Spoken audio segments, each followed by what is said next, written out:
비문학 가봅시다. 공공서비스의 민간 위탁.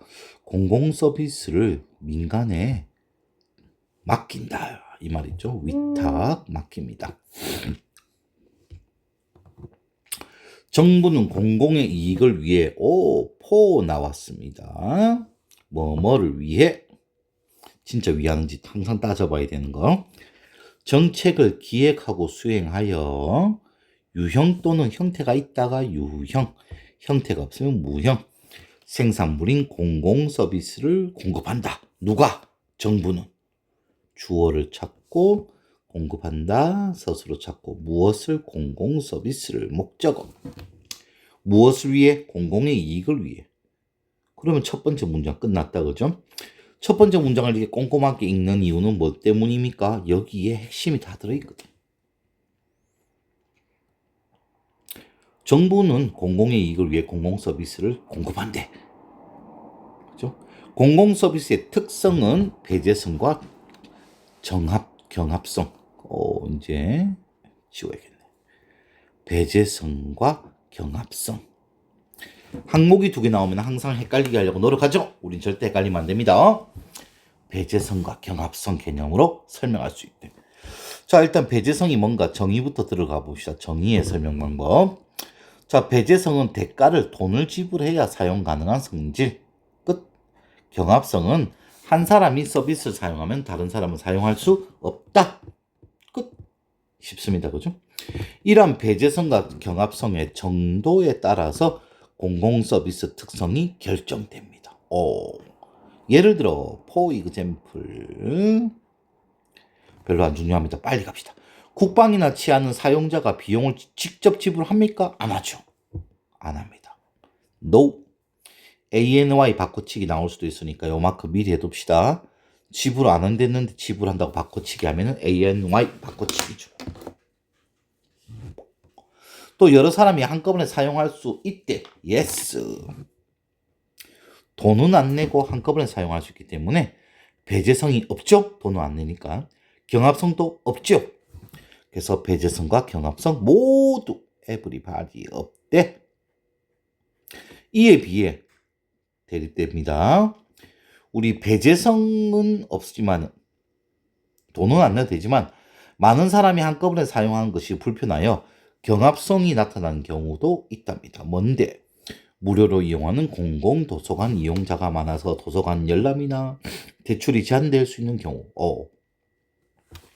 그래서 다 같은 공공서비스가 아니고 이렇게 배제성과 경합성에 따라서 좀 차이점이 있네. 그죠? 자, 선생님은 이까지 해서 기억력이 한계입니다. 다 읽고 풀면 좋겠지만 그럴 수 없습니다. 핵심 내용. 배제성과 경합성에 따른 공공서비스의 특징 정도 되겠다. 그죠?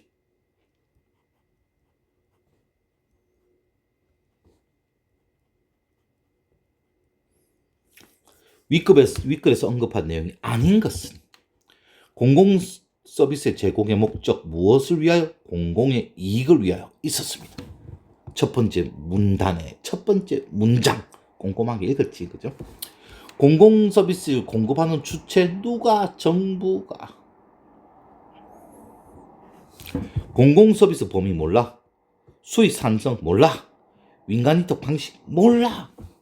현재까지는 알 수가 없습니다. A의 서술 방식, 예를 들어 for example, 사례 2번 볼 것 없죠. 너무 쉽죠. 예를 들어서 내용상 기억의 이유. 없네. 아우씨, 마지막에 나오네. 자, 그럼 두 번째 문단 읽으러 가봅시다. 과거에는 공공서비스가 경합성과 배제성이 모두 약한 사회 기반 시설 공급을 중심으로 제공되었다. 사회 기반 시설을 중심으로.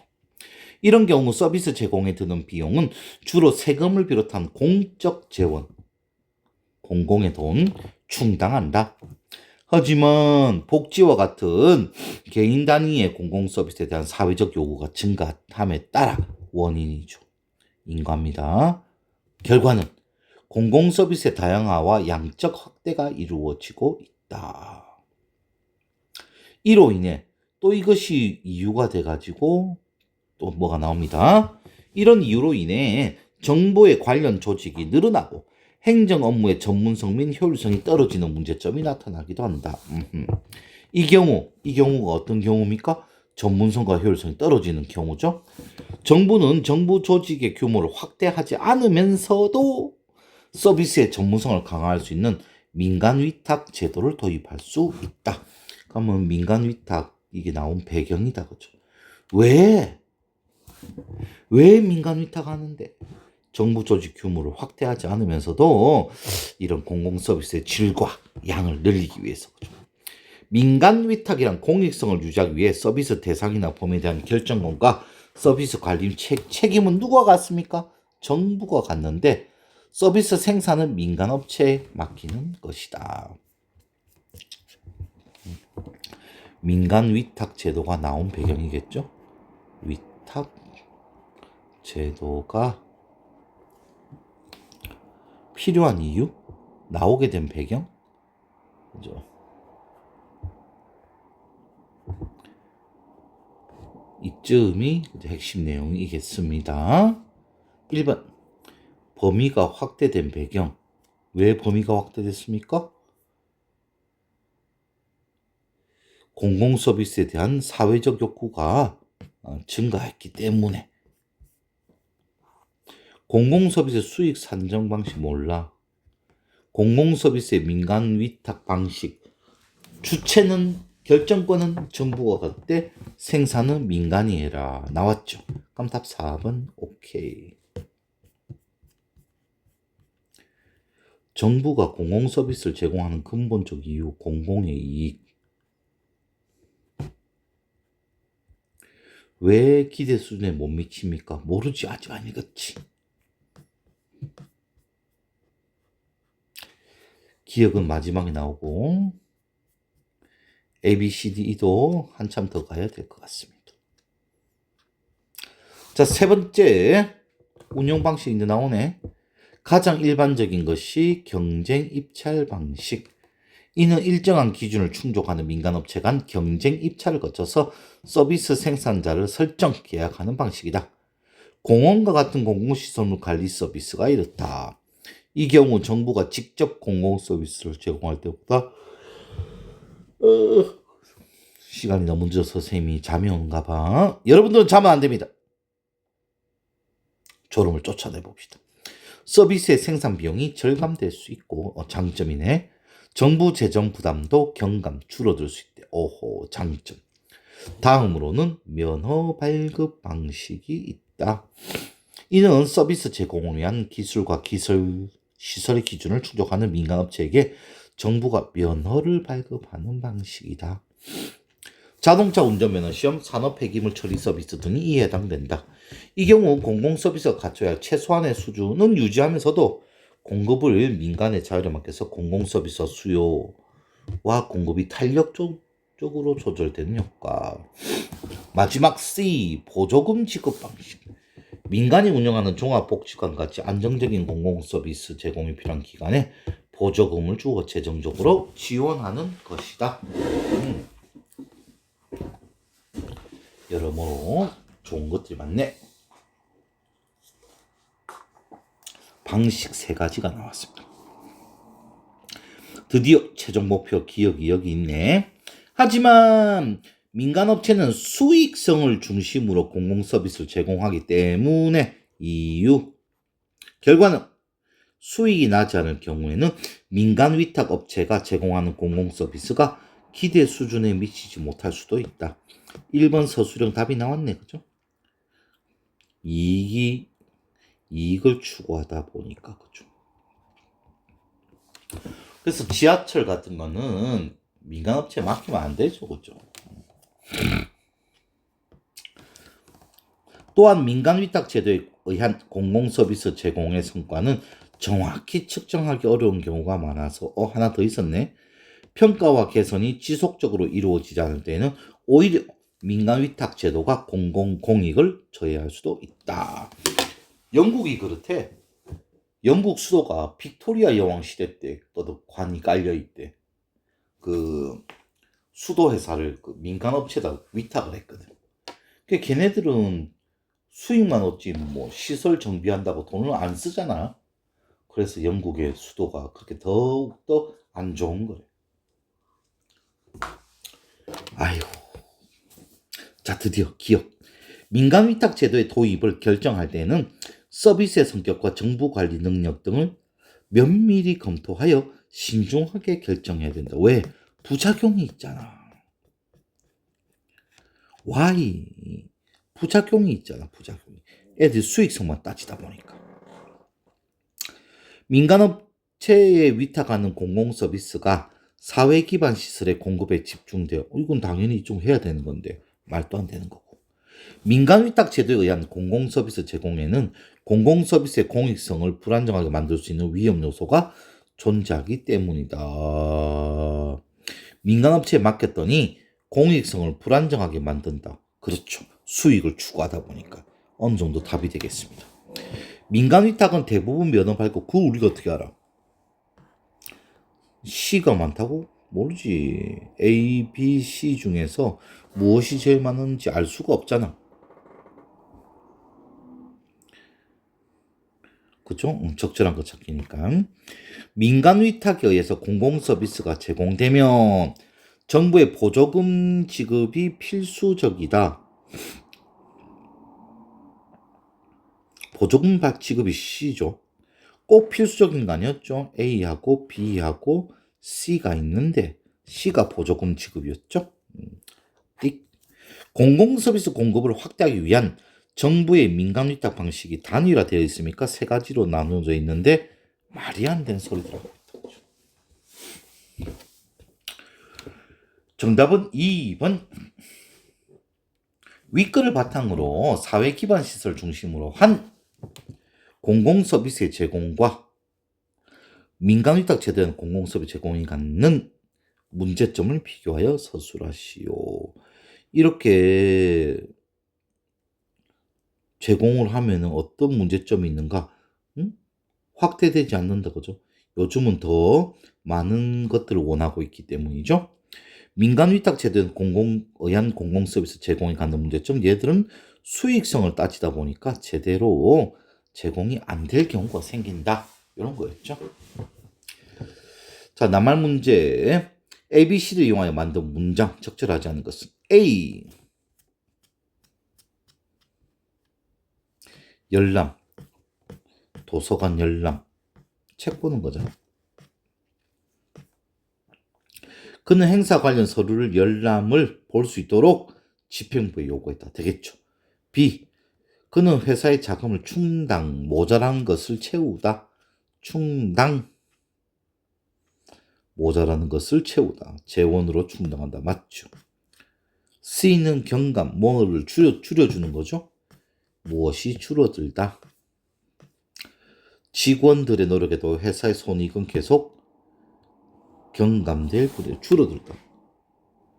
뭔가를 깎아버리는 게 경감이지 여기는 줄어들다는 거죠.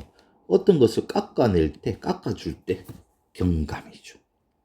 손익은 줄어들다죠. 어렵다.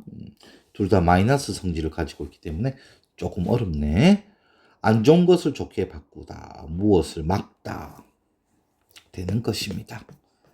세 번째 서술형은 넘어갑시다. 징벌적 손해배상제도. 우리나라는 없는 거잖아. 도입하자고 난리였던 그거. 징벌적 손해배상제도.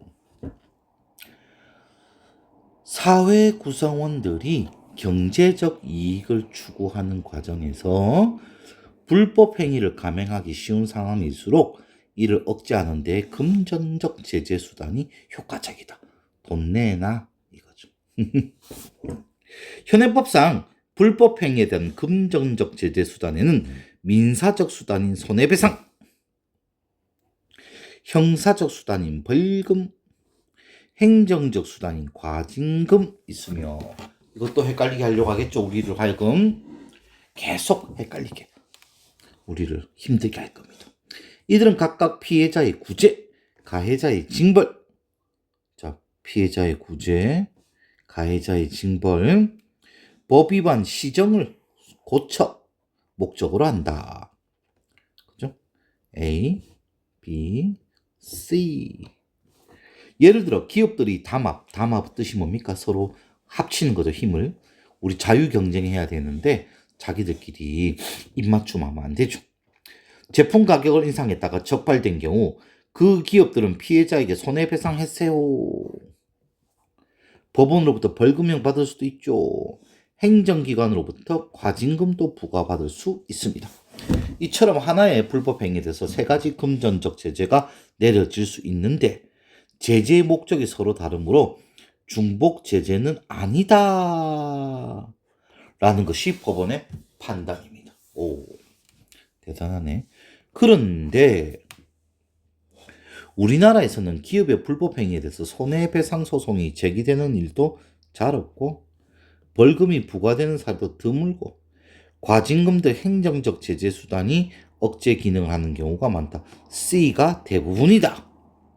이런 상황에서 과징금 등 행정적 제재 강도를 높임으로써 불법 행위의 억제력을 끌어올릴 수 있다.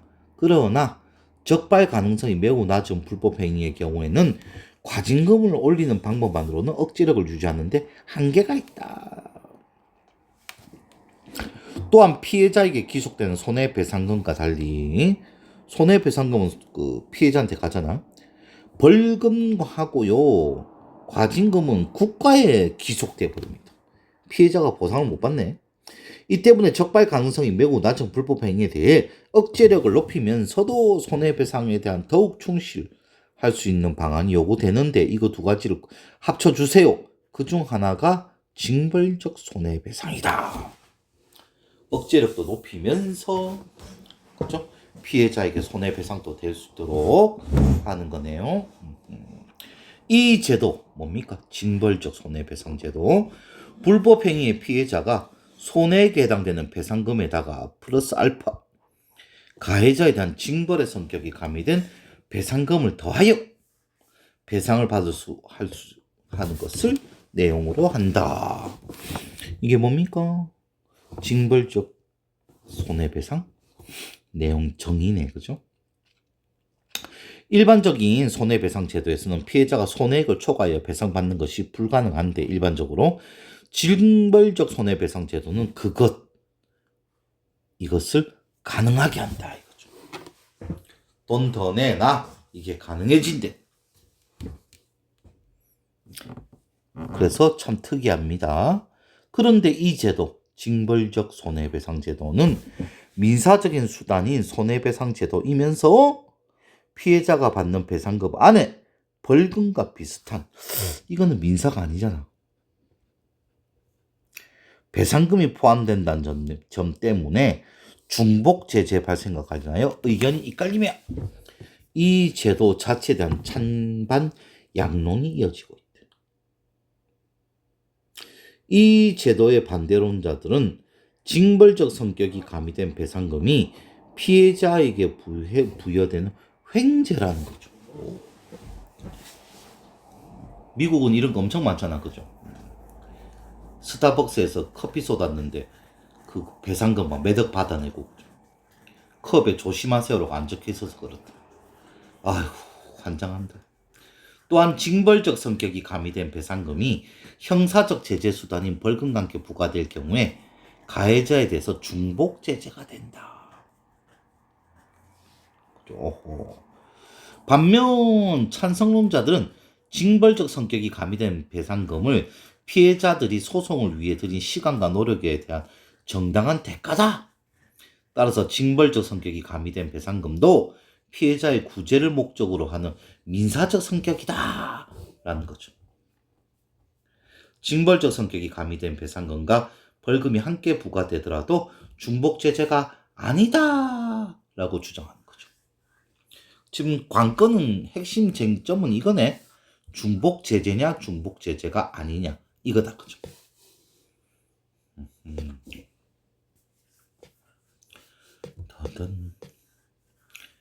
핵심 내용 뭐 안 해도 될 거고.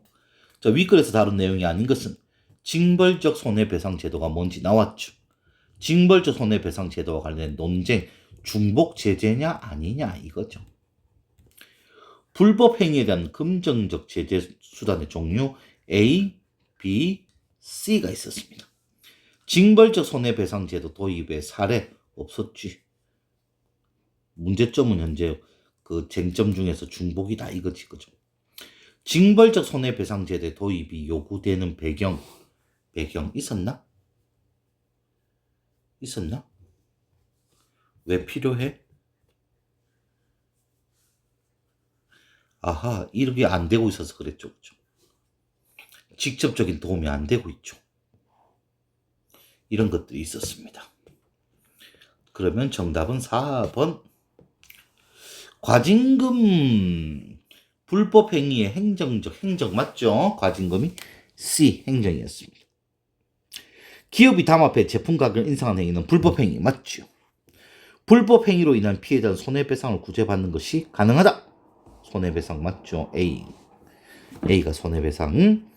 하나의 불법 행위에 대해서 2가지 이상 금전 제재가 내려질 수도 있다. 중복이. 그죠? 우리 A 손해배상, B 벌금, C 과징금 맞죠?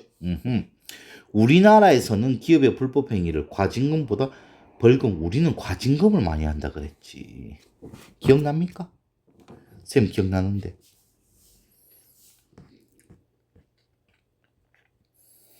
우리나라는 과징금이 대부분이다. 여기 있네. 동그라미 지났다 그죠? 특이해서 C가 많습니다. 그죠?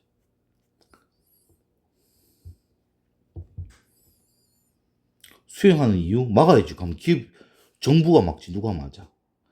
피해자 중심적 우리는 과징금이 대부분이기 때문에 과징금은 어디로 갑니까? 정부로 간단 말이죠. 국가한테 간단 말이지. 피해는 나가 입었는데 나한테 배상이 안 되는 거지. 그게 문제였다 그죠. 자, 기억은 피해자가 금전적으로 구제받는 것을 의미한다. 기억. 직접적인 도움이 되지 못한다. 그죠? 피해자가 직접 돈을 못 받아. 왜? 우리는 과징금이 대부분이니까. 이유는 피해자가 손해액을 초과하여 배상받는 것. 그것 초과하여 배상받는 것. 맞죠? 대용어 찾기. 지금 적절하지 않는 것 찾기죠. 1번, 2번은 정답일 확률이 없습니다. 디귿은 징벌적 손해배상을 가리킨다. 이 제도, 징벌적 손해배상 제도 맞습니다. 리은 벌금과 비슷한 성격.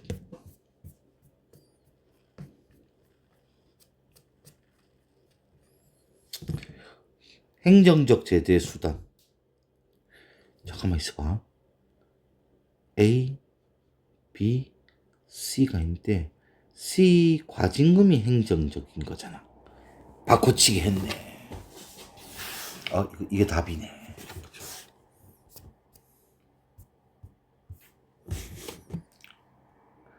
불법 행위에 대해서 벌금이 부과된다. 피해자의 구제, 징벌, 시정 목적. 그죠? 손해배상 제도는 법원으로부터 벌금이요. 피해자로부터 소송당하고 행정기관의 가징금이지. 그죠?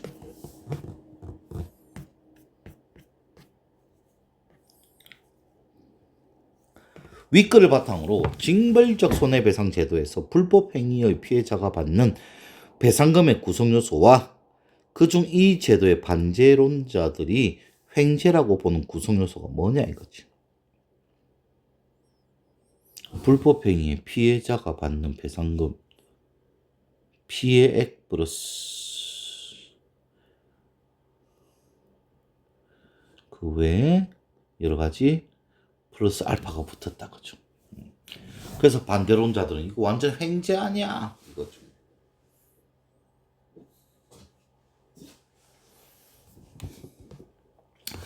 윗글을 바탕으로 보기에 대해서 이해한 내용으로 적절하지 않은 것은 우리나라 법률 중에는 징벌적 손해배상 제도의 성격에 관한 규정이 하도급 거래 공정에 관한 법률 35조에 포함되어 있다. 이 규정에 따르면 하도급 거래 과정에서 자기의 기술 자료를 이용당하는 거네. 손해를 입은 피해자는 그 손해의 3배까지 가해자로부터 내놓으라는 거네. 근데 이걸 밝히기가 쉽지 않을 것 같은데.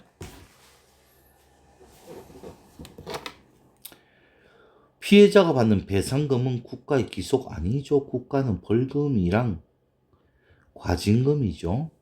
엥? 적절하지 않은 것이잖아. 1번. 야호! 뜻밖의 횡재했네. 그죠? 이런 규정이 존재하는 이유는 무엇 때문입니까? 기술 개발을 장려해야지. 그쵸? 벌써 이제 어휘네.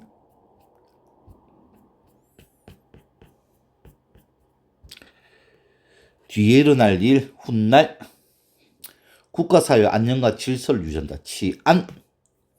올해 작품 여러 것 중에 고를 선자, 선정, 떨어질 낙자, 물숫자, 빗물이나 고드름 녹음물이 떨어집니다.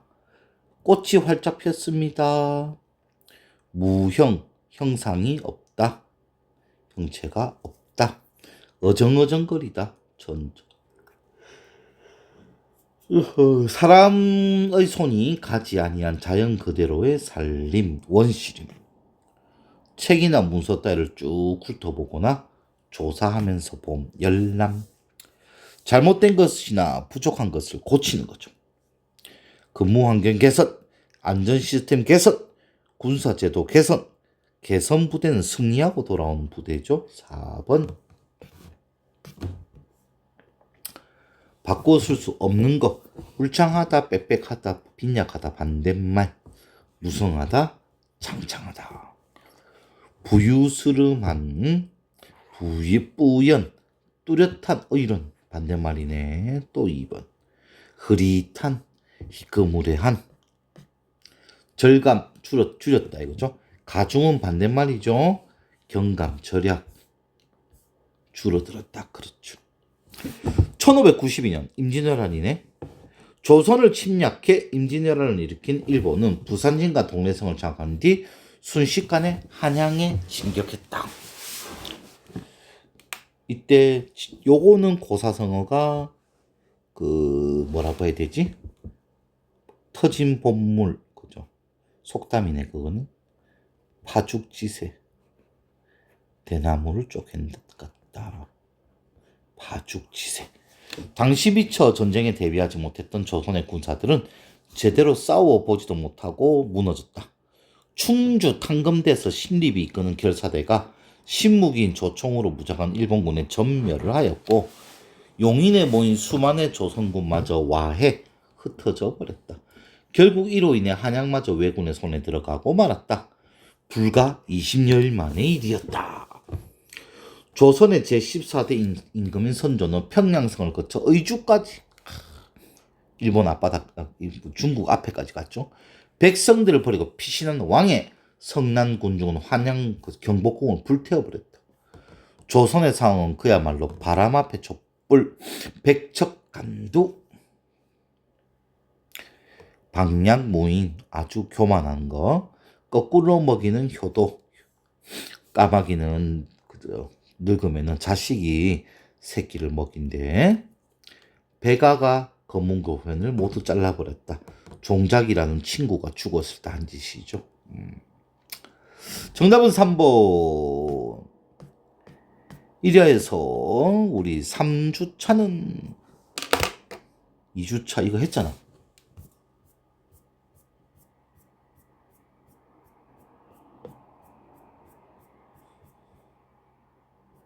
이거 했죠, 그죠? 2주차 문법까지도 했고,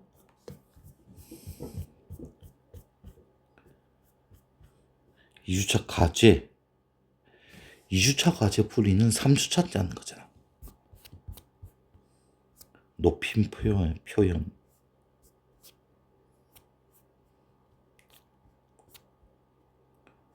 실전학습, 2주차 실전학습. 높임법, 이거 찍어야 되네. 예. 그러면 또 잠시 한번 끊어야겠죠?